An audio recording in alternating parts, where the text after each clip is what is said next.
না জানিয়ে তোমার এই কালো কুচকুচে চুল আমি সাদা করে দেব, রুখতে পারবে?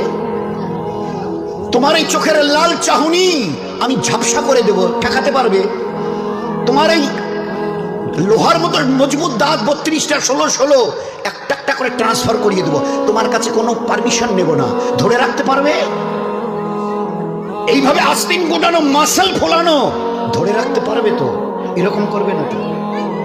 এইভাবে এরকম হবে না তো? এই দুটো পা যদি হনন হনন করে হেঁটে চলো, খালি একটা পায়ের যদি সামান্য একটু প্যারালাইসিস করে দিই না, তো জীবনভর করে হাঁটতে হবে।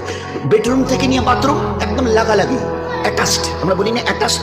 তুই বেডরুম থেকে নেমে বাথরুম কত 4-5 হাত, বেডরুমের দেয়াল আর এটাই হচ্ছে বাথরুমের দেয়াল, মাঝখানে একটা দরজা, এখান থেকে উঠে ওই ঘরে রুমটা পারবে? আছে পাওয়ার? কিসের দেমাগ তোমার?